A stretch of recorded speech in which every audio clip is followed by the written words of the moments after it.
ಇನ್ನೂ ಹೆಚ್ಚಿನ ವಿಡಿಯೋಗಳಿಗಾಗಿ ನಮ್ಮ Black Stone Creation YouTube channel ಅನ್ನು ಸಬ್ಸ್ಕ್ರೈಬ್ ಮಾಡಿ ಹಾಗೂ ಪಕ್ಕದಲ್ಲಿರುವ ಬೆಲ್ ಬಟನ್ ಅನ್ನು ಒತ್ತಿ. ಹೆರಿಗೆಯ ಬೇಲಿಯಿಂದ ಒಂದೇ ಸವನೆ ಸಂಕಟ ಪಡುತ್ತಿದ್ದಾನೆ. ಮಗು ಭಾಗ್ಯಶ್ರೀ ಹೊಟ್ಟೆಗೆ ಅನ್ನವಿಲ್ಲದೆ ಅಪ್ಪ ಹಸಿವಾಗಿದೆ ಅಪ್ಪ ಅಂತ ಒಂದೇ ಸಮನೆ ಹೊಡುತ್ತಿದ್ದಾಳೆ. ಯಾವುದನ್ನು ನೋಡಲಿ ಯಾವುದನ್ನು ಬಿಡಲಿ. ಹೆಂಡತಿಯನ್ನು ಆಸ್ಪತ್ರೆಗೆ ತೋರಿಸಬೇಕೆಂದರೆ ಕೈಯಲ್ಲಿ ಹಣವಿಲ್ಲ, ಬಿಟ್ಟರೆ ಉಳಿಯುವಂತಿಲ್ಲ. ಏನು ಮಾಡಲಿ? ಹೌದು, ಯಾರಲ್ಲಿ ಆದರೂ ಹಣದ ಸಹಾಯ ಕೇಳಲೇಬೇಕು. ಯಾರಲ್ಲಿ ಆದರೂ ಹಣದ ಸಹಾಯ ಕೇಳಲೇಬೇಕು. ನನ್ನ ಹೆಂಡತಿಯನ್ನು ಬದುಕಿಸಿಕೊಳ್ಳಲೇಬೇಕು.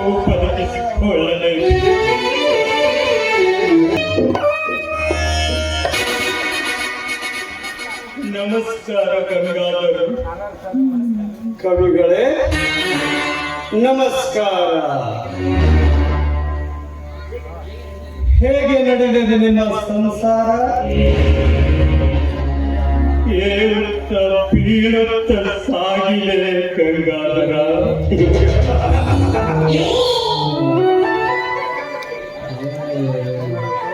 ನನಗೆ ಬಂದ ಕಷ್ಟ ಪರಿಹಾರಕ್ಕೆ ನೀನು ಸಹಾಯಕನಾದರೆ ನಿನ್ನ ಉಪಕಾರವನ್ನು ಜನ್ಮ ಜನ್ಮಕ್ಕೂ ಮರೆಯುವುದಿಲ್ಲಪ್ಪ. ಕವಿಗಳೇ, ನನ್ನಿಂದ ನಿಮಗೆ ಸಹಾಯ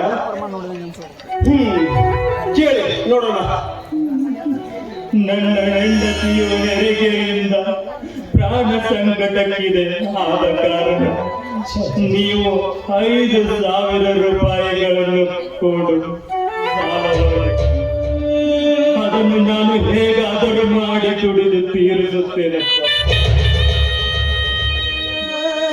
ಕವಿಗಳೇ, ನೀವಂತೂ ದುಡಿಯಲಾರದವರು. ಇನ್ನು ನಿಮ್ಮ ಹೆಂಡತಿ ಶಾಂತ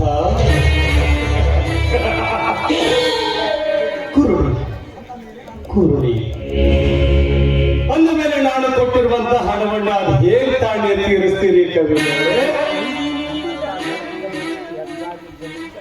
ಮಹಾದೇವ ಕವಿಗಳೇ, ನಿಮ್ಮಂತಹ ದರಿದ್ರರು ಹೆಚ್ಚಾಗಿದ್ದರಿಂದಲೇ ನಮ್ಮ ದೇಶದಲ್ಲಿ ಭಿಕ್ಷುಕರ ಹಾವಳಿ ಹೆಚ್ಚಾಗುತ್ತಿದೆ.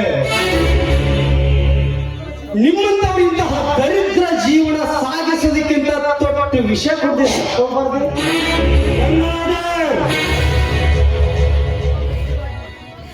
ಇಷ್ಟೊಂದು ಕೀಳಾಗಿ ಕಾಣುವುದು ನಿನಗೆ ಉಚಿತವಲ್ಲ.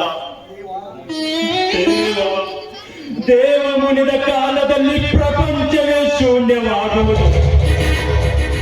ಹಿಂದೆ ನೀನು ಹೇಗೆ ಇದ್ದಿ ಎಂದು ಒಂದು ಸಲ ಜ್ಞಾಪಿಸಿಕೊಳ್ಳು.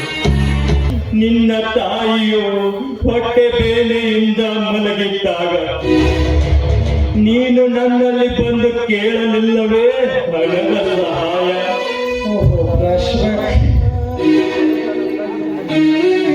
ಆದರೆ ಆಯುಷ್ಯ ತುಂಬಿದ ನಿನ್ನ ತಾಯಿ ತೀರಿಕೊಂಡಾಗ ಅವಳ ಅಂತ್ಯಕ್ರಿಯೆಗೂ ಕೊಡಲಿಲ್ಲವೇ ನಾನು?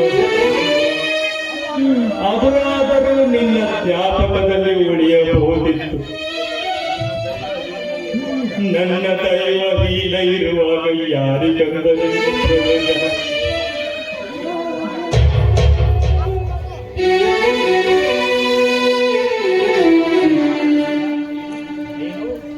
ಕವಿಗಳೇ, ನೀವು ಮಾಡುವ ಉಪಕಾರವನ್ನು ತೀರಿಸಬೇಕಾ? ಸರಿ, ತೆಗೆದುಕೊಳ್ಳಿ.